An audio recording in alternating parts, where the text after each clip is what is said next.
Coming up on Stories of the Mind. We are on the movie set. It's Hollywood, baby. When I was 8 years old, I was in a mental hospital. Whenever I'm out by myself, somebody's always staring, constantly taking pictures. Most of it was blocked out of my mind. I don't remember third, fourth, or fifth grade because of the things that happened. I have felt unloved by most people. It's been really difficult. My dream is to be the change, make a difference. Support for Stories of the Mind was provided by the Meadows Mental Health Policy Institute and their OK to Say initiative. OK to Say is a community-based movement to increase public awareness about mental health issues. Talk openly about mental illness at oktosay.org. Additional support provided by the Hackett family and by viewers like you. Thank you.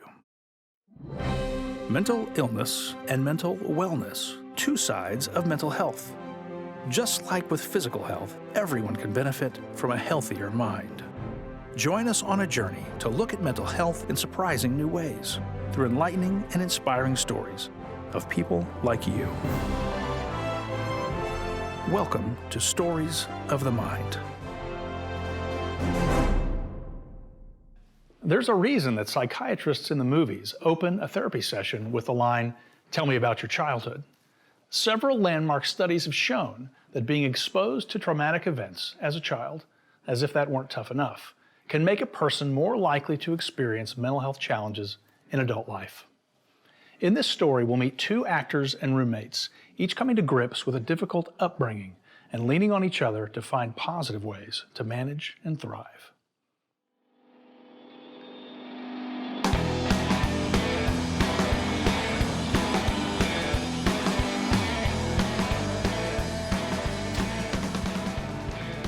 Whenever I'm out by myself, somebody's always staring, constantly taking pictures, just because I'm a short guy. Tell everybody what we're doing, Drew. Okay, so Johnny is putting a head camera on me in reverse position. I have a forward position camera right here, so we'll be able to get both reactions from people. We're gonna get a lot more reactions, I think, from the rear camera, because that's when people show themselves. Let's go take a stroll. People wonder where I've gone. I am an actor. Really enjoy it. Just got off of doing American Horror Story recently. Talent I've worked with being #1 Jessica Lange, Kathy Bates, Sarah Paulson. I had a intimate kissing scene with her. That was very fun. Kiss me, not lick me. But I am French. At 5, I saw Yoda for the first time in Empire Strikes Back. Size matters not. Look at me. Judge me by my size, do you? And that kind of created the best dream that I really wanted to be an actor, and I am doing that. It's the best career I can have. Schultz, stop. I don't know if I'm happy about this relationship between the two of them. You know, in today's day and age, I don't want to, tell him how to live his life or make choices for him, but Schultz, please, dude. Might have to get some doggy condoms or something. He's cool, because he's always funny. He takes everything not too seriously and puts a spin on things whenever life gets difficult. A lot of his things that he talks about, I really have no idea what it had to have been like for him. By going places with him and hanging out with him, I see exactly what he's talking about. That's a story right there, Walmart. We were at the register and the cashier just like freaked when she saw him. She's like, "Oh my God, I just want to pick you up and squeeze you." And he's like, "Pick me up and squeeze me?" Like, I'm a grown man, woman, and he walked off. When people treat me like a child, I do feel pain. I have felt pretty unloved by most people. It's been really difficult. I've had to learn to live by myself. But even though I want a connection, I've had to keep myself closed off at a time when I would like to, open up. Having a roommate like Drew is very cool because he's very intelligent. He's got a lot of knowledge about things that I don't know about. And I like having people around me that I can learn from. He knows a lot about minerals and vitamins and energy and stuff like that. I know a lot about pork fat and bacon and ham. People ask me all the time, how do I do my hair? I usually crush up Viagra and put it in my conditioner, and it helps to keep it up. That's the real important right there. And there we go. Thank you, baby. Thank you very much. Generally, this right here. Obviously, I do martial arts training. It does give me a bit of comfort to know that I can be able to defend myself. I come out here to smoke a lot. Drew comes out here a lot to meditate. I'll come out here and he'll have his eyes closed and be doing these motion things. And, you know, I don't exactly know what it is he's doing, but it seems to be working for him. If I ever need solitude, there's a space I go in a world where I can't choose to be anonymous hardly at all. It gives me a chance to actually observe things instead of me always being observed instead, you know? And you have those that just take their iPhones out and start filming right now. You can say that I've been physically, emotionally, and mentally abused, all three. Because of dwarfism, number one, my father couldn't see me as someone that was going to be just like him. I grew up completely different. He couldn't understand it. I was stuck from going outside, and because of dwarfism and didn't understand it, and didn't, you know, it has prevented me from learning and adapting as early as I should to be able to counter this with that less stress, at least. You see that guy in the blue truck? He seriously held up traffic just so he can show his friend and point the finger. I see myself, my mind's like 7 foot, but I'm in a 3-foot body, so there's a lot of people where I see everyone just able to communicate instantly, but with me, it's always this subservient, sympathetic viewpoint that they have. And a lot of people want to take pictures simply because I look like a teddy bear that they want to take home. There's absolutely no soul whatsoever. Like, they have no idea how much effort it takes for me to actually want to get up in the morning and get out. And you're going to do that. I mean, they have no concept. So as far as really feeling love, or how they hug you, they pat you on the back like you need to be taken care of. It's never like, you're a human being, you're awesome. I don't get that very often. I saw one movie from the Philippines called For Your Height Only. He was probably not much higher than me, and he did a lot of martial arts, and it was the greatest movie that I've seen. He was James Bond type. I have decided to do a martial arts movie. Only one I know who can do it is me, so I love the opportunity to make a movie in the future. Johnny and Drew coming to set. This is the first time Drew and I have ever acted together in a scene. My character is a hitman, and when I see him, I automatically judge him by his appearance, and I assume that this is gonna be a piece of cake. Cornell Washington. That's me. I don't understand why I'm getting paid so much to do this. Hey, for what? To kill you. The easiest hit of my life.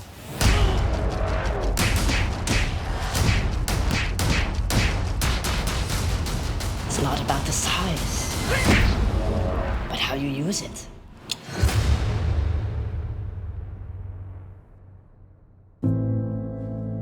I try to encourage Drew to educate people, because that's one of the things he gets upset about, is the way people react and stuff like that. And we talk about it all the time. It's ignorance. It's a lack of knowledge. Midget does have a derivative of the word midge, which is called a blood-sucking fly. And P.T. Barnum decided to use that word in a form of discrimination of other dwarves to say that those that were more proportional and more miniaturized looking and didn't have any flaws were the only ones that got work. So I hate the word because people say it completely out of ignorance, and it sounds so terrible coming from an intellectual person. If people listen, then they can learn. But so it's, how do you get them to listen? That's the way, you know, you either build a platform, and that gives you the opportunity. We've been trying to think of creative ways to educate people and get them to listen without doing it in anger. This is Longwood. Say hello, Longwood. Hello, Longwood. Just playing off that, like, okay, yeah, here comes Johnny. He's carrying me around, all this stuff. You know, it's dehumanizing in some way, but I don't have a problem doing it with Johnny because he understands me. Obviously, that's a big difference. Is there a nurse or a doctor in the house? Why do you need a nurse or a doctor?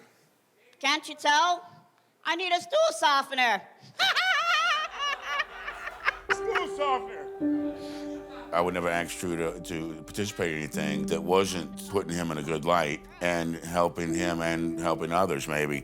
I purposely did have statements in mind on that. Don't judge a book by its cover, and everything's not as it always appears. I am not a plaything. I don't have strings on me. Playing as a doll and then coming to life, basically, is making a statement. Last one, Johnny. What's the difference between you and eggs? I don't know. What is the difference between me and eggs? Eggs get laid, and you're not. There's a dummy now.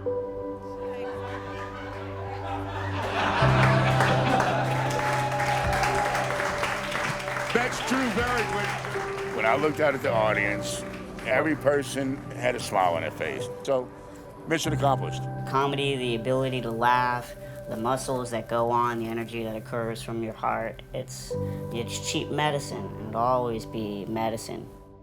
My dream is ultimately moved toward not just having personal power for yourself, but realizing what you can do with that power for others. Does size make a difference? No, it doesn't. For Drew, this has been a self-fulfilling process. He made peace with his past to pursue his dreams, and achieving them has given him the confidence to keep reaching farther. As for Drew's roommate, Johnny, he carried a dark secret until recently when he was unable and unwilling to hide it any longer, and he announced it to the world. The upwelling of support not only changed his life, but has empowered him to help change the lives of others. We are on a movie set, and I play a mob boss. This Hollywood, baby.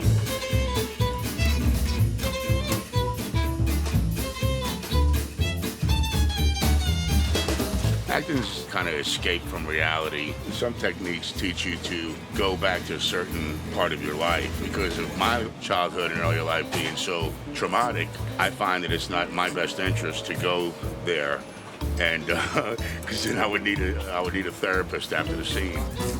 So yeah, relationships. My first failed relationship was with my mother.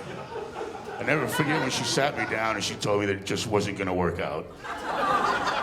She said it reminded her of her ex-husband. When I was 8 years old, I was in a mental hospital. I felt like I was the only normal person there. They put a play on, and I got the lead role. And when I heard everybody clap, I was like, yeah, laughter is good medicine. My name is Johnny Rock. I've been doing comedy for about 30 years. In 1984, I placed second to Ellen DeGeneres for funniest person in America, yeah. She won first, and that's when she took off to LA with my girlfriend. The reason I was put into the mental hospital is basically child abuse. I'm talking about mental, physical, emotional, sexual, the whole bit, you know. And for years, most of it was blocked out of my mind. I don't remember 3rd, 4th, or 5th grade. We're caught on a track. I can't walk around. Because I love you too much, baby. I never really felt like I had a dad because my biological dad leaving, and in a way, Elvis was teaching me how to treat a lady, teaching me how to be smooth and everything, and in a big way, teaching me how to be an entertainer. Yeah, I think Elvis is responsible for a whole lot of positive things in my life. So true story. My first grandson was born just 2 days ago. Thank you. True story. I have 2 beautiful daughters. I have 3 total, but 2 of them are beautiful.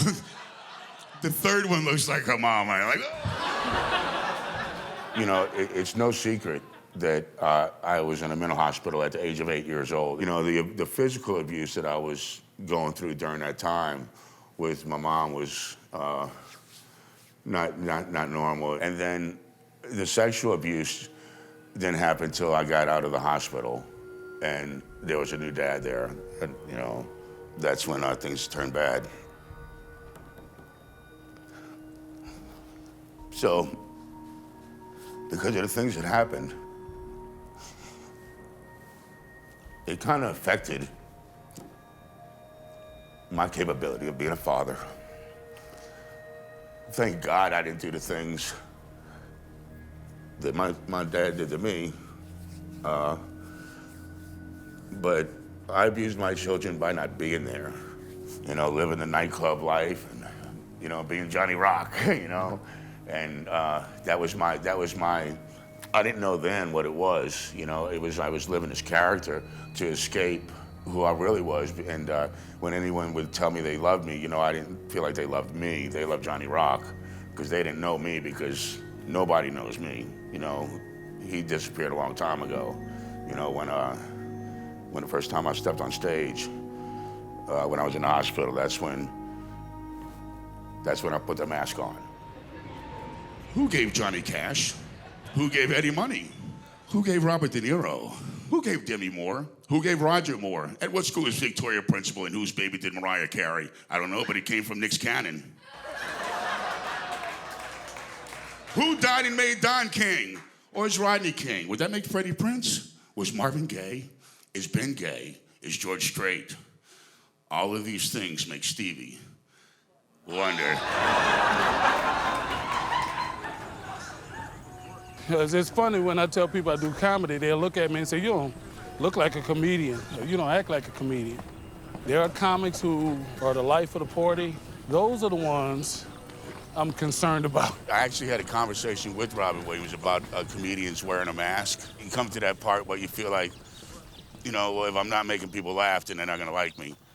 When I first saw the announcement of Robin Williams' suicide, I kind of understood it and almost kind of like envied him a little bit, you know? It's like, okay, you know, he's not suffering no more. I think actually committing suicide was taking the mask off. I think that helped me along my path of taking my mask off without doing what he did. I did have a nephew that committed suicide. There's a lot out there that we have to have a conversation about, and we're a long way away. But you still gotta get that conversation going. You gotta get it going in your family, because it could save a life. I just quit drinking coffee recently. I don't drink coffee anymore because it was messing with my kidneys. So I stopped that, and then I just started smoking crack. And that was working out for me pretty good. And then I had to give that up because of reasons. And so I started doing meth. And meth has really, really worked out well for me. My apartment is immaculate. I have all my vegetables and everything in alphabetical order. It was New Year's Eve, and I was separated from the mother of my children. I wasn't really doing real good at this point in my life. I was doing a lot of cocaine. And I went in the bathroom, and I think I snorted maybe 2-3 grams all at once. I got in my car. I was going maybe 110, 120, and I was thinking, I'm just gonna run into a pole. I'm just gonna boom. And, but I didn't. Something came to my mind that I remembered this lady that came up and told me that she was a medium and that she talks to Elvis regularly. And I thought, you know what? If I could talk to Elvis right now, I want to talk to Elvis. I just slowed down. I got home, I walked in, I looked for her card, and she answered the phone. I said, hello, Miss Hart? She goes, yes. I said, hey, this is Johnny Rock from San Antonio. She goes, yes, Johnny, what's the matter? Everything okay? I said, if you could tell me how I can get a hold of Elvis, I'd really like to talk to him right now, you know? I do definitely believe in the spiritual realm, and Elvis was a very spiritual person. I do believe that he's very much responsible for me still being alive, because when I had nowhere else to turn to, that's where I turned to, and it worked. You know, it worked for me, you know? He's looking out for me.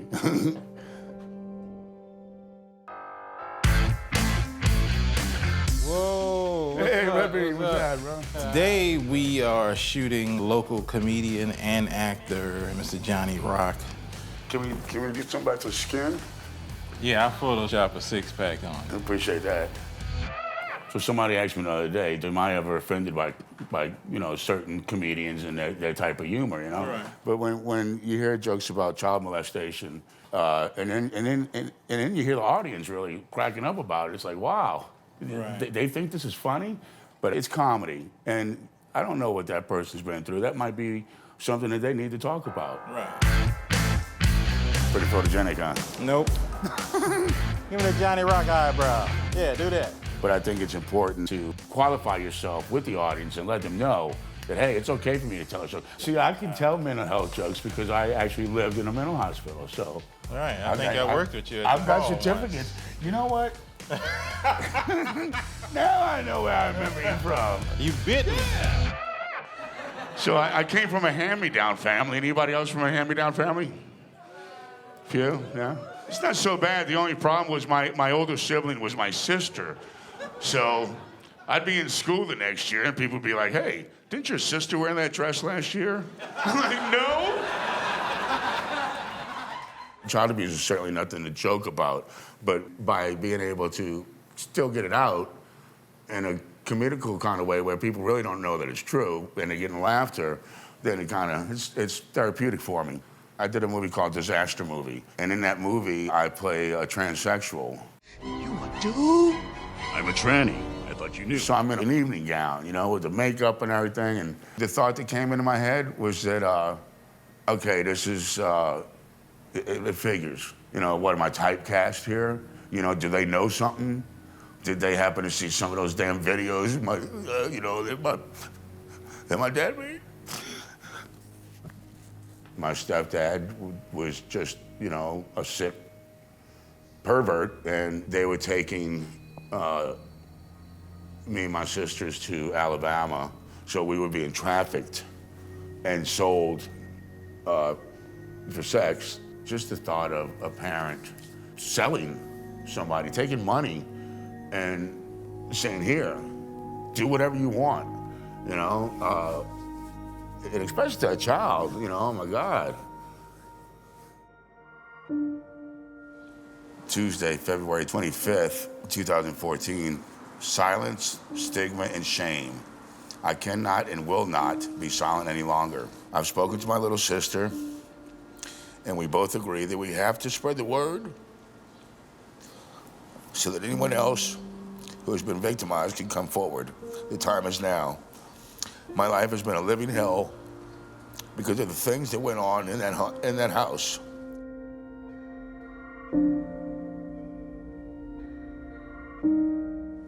So that was the status on Facebook that opened up the floodgates. I got just tons of messages from people, and then just from there on, it just got bigger and bigger and bigger, you know. I felt like I needed forgiveness from a lot of people, and it's been a whole year before I finally realized that I need to forgive myself.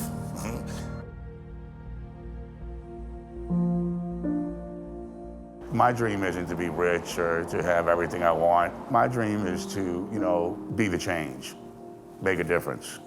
In fact, I'm producing a documentary right now on child abuse to encourage more people to step up, put on the arm, and let's go out there and make sure this don't happen to other people. And we're covering all forms of abuse because I think that every single form can affect a life forever. I'd like to welcome everyone to the support group meeting for adult survivors of childhood abuse. I think everybody knows me. I'm Johnny. Thank you. Hi. Hello, hello. I saw that there was a need for people to get together face to face. We just talk about like what the last week has been like, you know, where you're at in your recovery and in your healing. And everybody's at a different level. That's what we're here for, is to, you know, share whatever you need to share. I keep telling myself every day that I'm not what happens to me, but what I do in response. I think these groups, they're helpful for us to kind of rewire our brains. and yeah. how to live healthy and how to look for healthy relationships. And Dehypnotize ourselves. one of the main things about survivors speaking up and speaking out, and that's really what we're doing, is trying to empower other people. But this is a part of me taking my power back. These meetings benefit me a lot. You want somebody to listen, and you want somebody that's going to believe you. I realized that this right here is part of the cure. It's hard to trust people, hard to believe anybody really loves you. So, and I know that I love each one of them up there, and I think they love me too. So.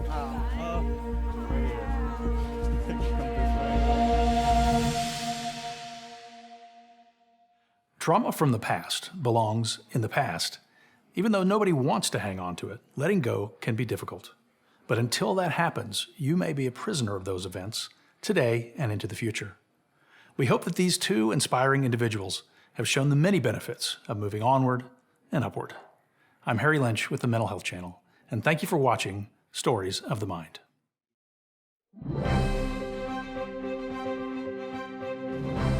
Full episodes of Stories of the Mind are available online at mentalhealthchannel.tv.